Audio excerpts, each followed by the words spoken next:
সুপ্রিয় শিক্ষার্থীগণ, তোমাদের সকলের প্রতি দোয়া এবং আশীর্বাদ জানিয়ে আমি আজকে যে ভিডিওটা শুরু করব, এটা হইল সমাজের এক ধরনের মানুষ আমরা দেখতে পাই, যাদেরকে আমরা নয় স্ত্রী নয় পুরুষ অর্থাৎ যেটাকে হিজড়া বলি আমরা। ঠিক তেমনি আজকে কতগুলো বিক্রি আমরা দেখব যেগুলো হিজড়া প্রকৃতির। দেখি আমরা, তোমরা জানো আমি পরিমাণগত রসায়নের দ্বিতীয় পত্রের পরিমাণগত রসায়ন এই অধ্যায়টা আলোচনা করতেছি। এই অধ্যায়ে আলোচনা করতে গিয়ে আমরা আজকে ব্যতিক্রম ধর্মী একটা বিক্রিয়া দেখব, যে বিক্রিয়াটা আগেই বললাম যে এটা নয় হিন্দু নয় মুসলমান নয় স্ত্রী নয় পুরুষ, অর্থাৎ এই টাইপের জিনিসটা আমরা বলতে পারি, উদাহরণ দিতে পারি। জিনিসটা যদিও ওইটা না, কিন্তু উদাহরণ হিসাবে মনে রাখার জন্য এটাকে আমরা ব্যবহার করতে পারি। দেখি কয়েকটা পাত্রে আমরা এইরকম একটা পাত্রে আমরা সোডিয়াম হাইড্রোক্সাইড নিলাম।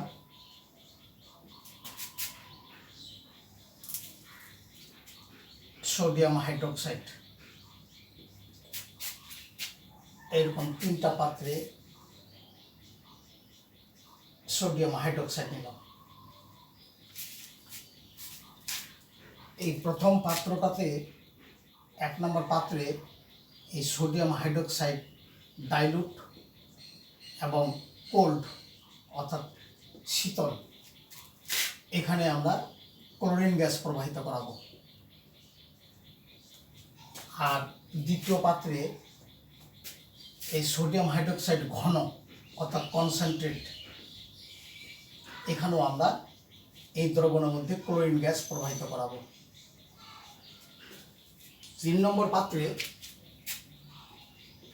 সোডিয়াম হাইড্রোক্সাইড দ্রবণ, এর মধ্যে ফসফরাস তৎসঙ্গে, এই ফসফরাস পর্যাপ্ত পরিমাণে এটা দ্রবণ করবো অর্থাৎ পাতলা করবো এটা। এখন এই তিনটা পাত্রে আরেকটা পাত্রে আমরা নিতে পারি একটাই পদার্থ শুধু, খালি সেটা ফসফরাস এরকম অ্যাসিড, এটার মধ্যে আমরা আবদ্ধ করে রেখে দেবো কিছুক্ষণ, অর্থাৎ জারিত হওয়ার জন্য রাখবো এটাকে। তো এই 4 নম্বর, এই 1, 2, 3-এ একটা সিমিলারিটি আছে, অর্থাৎ সব জায়গায় সোডিয়াম হাইড্রোক্সাইড। 1 নম্বর এবং 2 নম্বর পাত্রে ক্লোরিন প্রবাহিত করা হচ্ছে, আর 3 নম্বর পাত্রে ফসফরাসটা হোয়াইট ফসফরাস, সাদা শ্বেত ফসফরাস অর্থাৎ হোয়াইট ফসফরাস ওখানে দ্রবণ করা হয়েছে। যাই হোক, এর মধ্যে এইটাতে যখন ক্লোরিন গ্যাস প্রবাহিত করা হবে, কিছুক্ষণ পরে এখানে দানাদার কতগুলো জিনিস পাবো, সেটা হচ্ছে সোডিয়াম ক্লোরাইড, আর দ্রবণের মধ্যে পাবো সোডিয়াম হাইপোক্লোরাইড। এই দুটো জিনিস আমরা বিক্রিয়া করবে, উদ্ধার করবে। এটা দ্রবণের মধ্যে থেকে যাবে, এটা সলিড হয়ে চলে আসবে। আগে ছিল সোডিয়াম হাইড্রোক্সাইড, আমি ক্লোরিনগুলো বিক্রিয়া করে অবস্থা হয়ে গেল।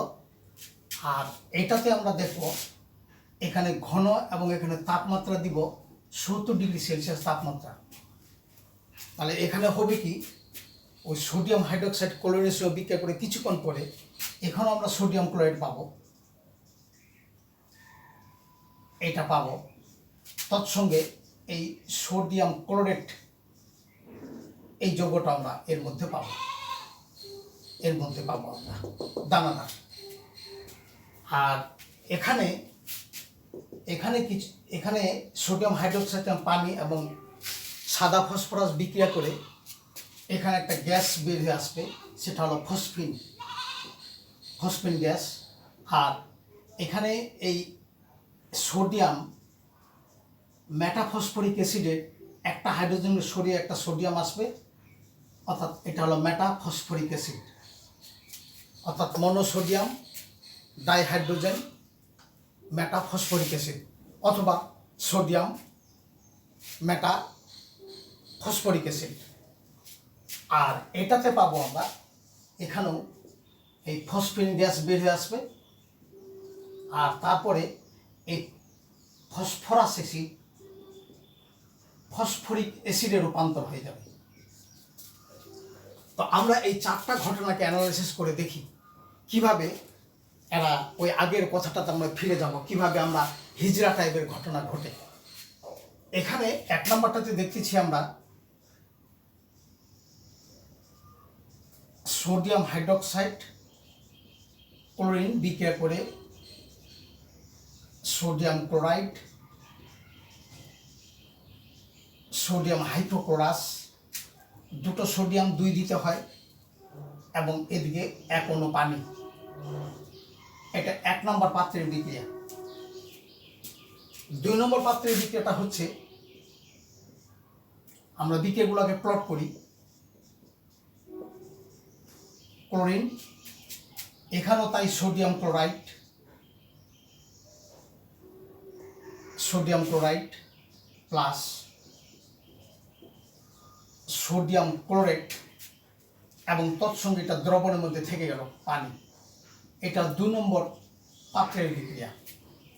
তাহলে এখানেও আমরা যদি ব্যালেন্স করি তাহলে এই সোডিয়াম দুটা এখানে 6 অণু ক্লোরিন বিক্রিয়া করবে। আমরা একটু পরে দেখব বিক্রিয়াতে যে 6টা ক্লোরিন পরমাণু, তাহলে এখানে 5টা ক্লোরিন এখানে চলে আসবে, এখানে 1টা ক্লোরাইড, তাহলে 5টা আর একটা 6টা সোডিয়াম, অর্থাৎ 6 অণু সোডিয়াম হাইড্রোক্সাইড। তাহলে 6, এখানে হাইড্রোজেন 6, তাহলে এখানে দেবো 3 অণু পানি। আর তৃতীয় পাত্রে আমরা দেখতেছি যে ফসফরাস এর সঙ্গে সোডিয়াম হাইড্রোক্সাইড, তৎসঙ্গে এখানে দ্রবণ বানানো হয়েছে এটাকে। এটা 70 ডিগ্রি সেলসিয়াস তাপমাত্রা, এটা শীতল। আচ্ছা, এখন এই ফসফরাস, হোয়াইট ফসফরাস এ বিক্রিয়া করে প্রথমে ফসফিন গ্যাস উৎপন্ন করলো, আর এদিকে সোডিয়াম হাইড্রোজেন মেটাফসফেট উৎপন্ন করলো। তাহলে এখানে ফসফরাস 4টা ফসফরাস রাসায়নিক বিক্রিয়া অংশগ্রহণ করে, তার মধ্যে এখানে এই 4টা ফসফরাসের মধ্যে 3টা ফসফরাস এখানে, 1টা এখানে, তাহলে সোডিয়াম হয়ে যাচ্ছে 3টা, এখানে 3 দিব। 3 দিতে গিয়ে হাইড্রোজেন 3টা আর 3টা, তাহলে আমরা যদি এখানে 3 দিই তাহলে 3 আর 3 6, তাহলে আমরা এখানে 3 দুগুণে 6টা অক্সিজেন পেয়ে যাব। অর্থাৎ এটা 3টা অক্সিজেন, 3টা, আর হাইড্রোজেন পাচ্ছি আমরা, হাইড্রোজেন পাচ্ছি এখানে 6টা, এখানে 9টা, তাহলে এখানে 6টা, 3টা, 9টা, এই গেল আমাদের। আর 4 নম্বর বিক্রিয়াটা আমরা দেখতেছি ফসফরাস অ্যাসিড নিজে নিজে জারিত হয়ে গেল, জারিত হয়ে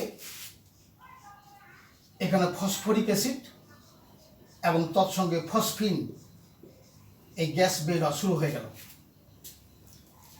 এবং এই বিক্রিয়াটাতেও আমরা এই 4টা ফসফরাস অংশগ্রহণ করলে, তাহলে এখানে যদি 3 দিই আমরা, 3টা ফসফরাস আর একটা এখানে 4টা ফসফরাস, এগুলো ব্যালেন্সে করে আমরা আসতেছি। এখন আমরা দেখি এই 4টা বিক্রিয়ার মধ্যে এটা 3 নম্বর পাত্রে, এটা 4 নম্বর পাত্রে। এই বিক্রিয়া করে যদি অ্যানালাইসিস করে আমরা দেখি, এখানে ক্লোরিনের জারণ সংখ্যা 0, এখানে +1 -1, এখানে একটা অক্সিজেন আছে -2, তাহলে +1, এটা +1, যেহেতু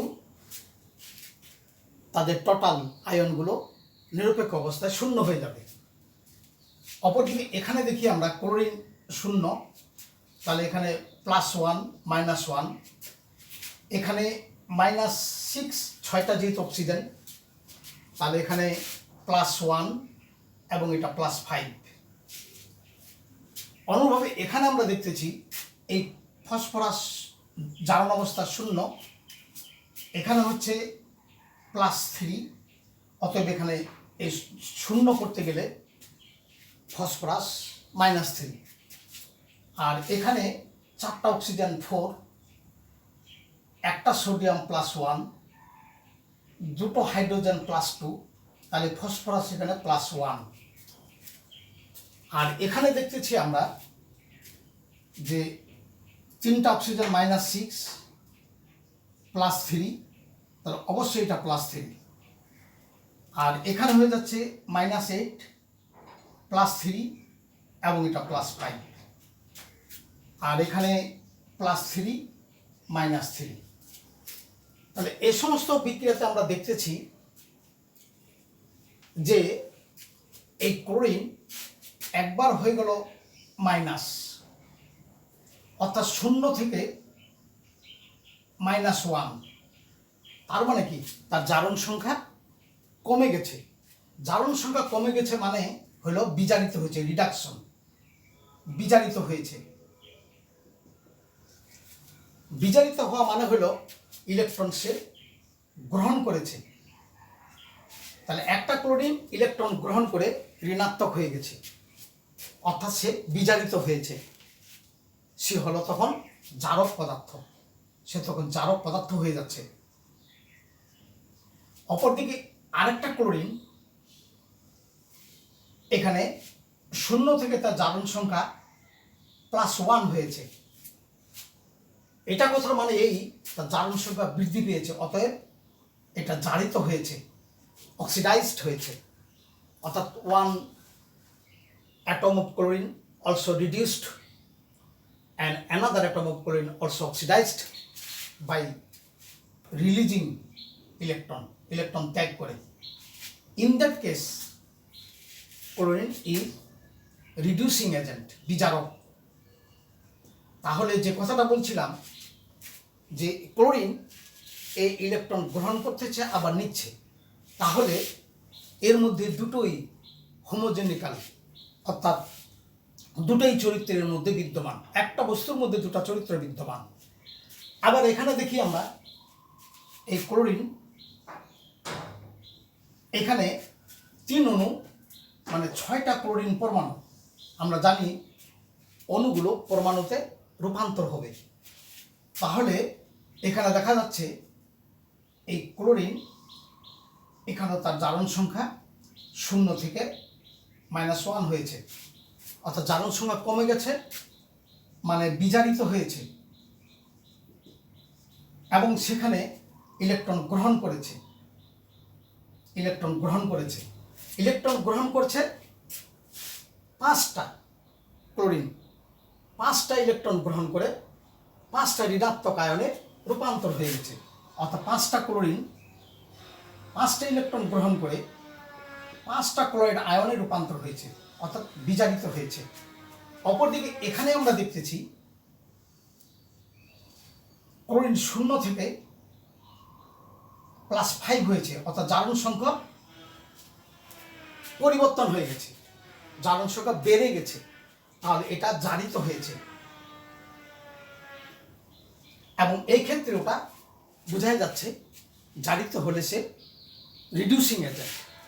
তাহলে এখানে একটা ক্লোরিন যেহেতু জারিত হয়েছে, ইলেকট্রন সে ত্যাগ করেছে, 5টা ইলেকট্রন ত্যাগ করে এখানে একটা ক্লোরাইড +5 হয়ে গেছে, তাহলে এখানে 5টা ছেড়েছে, 5টা নিয়েছে, 5টা ক্লোরিন বিজারিত হয়েছে, আর একটা ক্লোরিন জারিত হয়েছে, অর্থাৎ এখানে ক্লোরিন জারক এবং বিজারক উভয় ভূমিকা পালন করছে। অর্থাৎ যেটা বললাম যে এমন কতগুলো রাসায়নিক বিক্রিয়া তাদের দুটো চরিত্র বিদ্যমান। আবার এখানে আমরা দেখি এই ফসফরাস, এই 0 থেকে একটা ফসফরাস এখানে 0 থেকে -3 হয়েছে, তার মানে কি তার জারণ সংখ্যা কমে গেছে, অর্থাৎ বিজারিত হয়েছে, অর্থাৎ ইলেকট্রন সে গ্রহণ করেছে। তার মানে কি এখানে একটা ফসফরাস তিনটা ইলেকট্রন গ্রহণ করে ঋণাত্মক হয়ে গেছে, অর্থাৎ বিজারিত হয়েছে। আবার এখানে দেখা যাচ্ছে এই ফসফরাস এখানে জারণ সংখ্যা 0 থেকে +1 হয়েছে, অর্থাৎ এখানে তার জারণ সংখ্যা বৃদ্ধি পেয়েছে, অতএব এটা জারিত হয়েছে। এই ক্ষেত্রে এ হলো বিজারক পদার্থ। তাহলে এখানে তিনটা ফসফরাস যেহেতু জারিত হয়েছে, ইলেকট্রন ত্যাগ করেছে, অর্থাৎ তিনটা ফসফরাস তিনটা ইলেকট্রন ত্যাগ করে তিনটা ফসফরাস ধনাত্মক আয়নে রূপান্তর হয়ে গেছে। অপরদিকে একটা ফসফরাস ওই তিনটা ইলেকট্রন গ্রহণ করে বিজারিত হয়েছে, অর্থাৎ এও ওই ক্লোরিনের মতো জারক এবং বিজারক উভয়ই এসে ভূমিকা রাখছে। এদিকে দেখি এখানেও ফসফরাস এখানে প্লাস হয়ে গেছে, +3 থেকে +5। এ কথা মানেই জারণ সংখ্যা বৃদ্ধি পেয়েছে, তার মানে ফসফরাস এখানে জারিত হয়েছে। জারিত তার মানে এই সে ইলেকট্রন ত্যাগ করেছে। ফসফরাস আগে ইলেকট্রন করেছে 3টা, তারপরে এই ফসফরাস +3 ফসফরাস, এই 3টা ফসফরাস 6টা ইলেকট্রন ত্যাগ করে হয়ে গেছে এই ফসফরাস +5 হয়ে গেছে 3টা। আর আরেকটা ফসফরাস এদিকে দেখা গেল যে -3, তার মানে কি 0 থেকে -3 জারণ সংখ্যা কমে গেছে, অর্থাৎ বিজারিত হয়েছে। বিজারিত হয়েছে তার মানে এই ইলেকট্রন গ্রহণ করেছে, অর্থাৎ একটা ফসফরাস ইলেকট্রন 6টা ইলেকট্রন গ্রহণ করে সে, অর্থাৎ ফসফরাস এইরকম ছিল, এ আবার গ্রহণ করেছে 6টা ইলেকট্রন, যেহেতু বিজারিত হয়েছে, তারপর সেই 6টা পরিশোধ হয়ে তার এই অবস্থা হয়ে গেছে, -3 হয়ে গেছে। অর্থাৎ এখানে ফসফরাসও জারক এবং বিজারক উভয় হিসেবে ভূমিকা পালন করে। এতে আমাদের প্রমাণিত হয় এমন কতগুলো রাসায়নিক বিক্রিয়া আছে যে রাসায়নিক বিক্রিয়াগুলো একই সঙ্গে জারিত ও বিজারিত, অর্থাৎ সে জারক এবং বিজারক, অর্থাৎ তার মধ্যে ওই হিজড়ার মতো যে সম্পর্কটা, ধর্মটা আছে, অর্থাৎ 9 পুরুষ 9 স্ত্রী, এবং জারক এবং বিজারক, ইলেকট্রন ও নিজেও ছাড়তেছে, নিজে আবার নিচ্ছে, এই যে ঘটনাটা, এই বিক্রিয়াগুলোকে বলবো আমরা অসামঞ্জস্য বিক্রিয়া। অসামঞ্জস্য বিক্রিয়া বা ডিসপ্রপরশনাল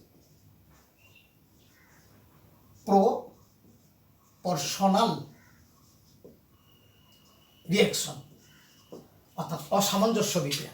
তাহলে যে সমস্ত রাসায়নিক বিক্রিয়া একই পদার্থ একই সঙ্গে জারক এবং বিজারকের ভূমিকা পালন করে, ওই সমস্ত বিক্রিয়াকে বলা হবে অসামঞ্জস্য বিক্রিয়া, অর্থাৎ যেটাকে আমরা হিজড়া হিসাবে তুলনা করলাম, অর্থাৎ 9 মুসলমান 9 হিন্দু, অর্থাৎ 9 স্ত্রী 9 পুরুষ, 9 স্ত্রীলিঙ্গ 9 পুরুষলিঙ্গ, অর্থাৎ এই জিনিসটাকে আমি মনে রাখার জন্য বলতেছি যে এরা অসামঞ্জস্য বিক্রিয়া। অর্থাৎ এমন কতগুলো রাসায়নিক বিক্রিয়া আছে যেগুলো একটি পদার্থ একই সঙ্গে ইলেকট্রন গ্রহণ করে আবার ত্যাগ করে।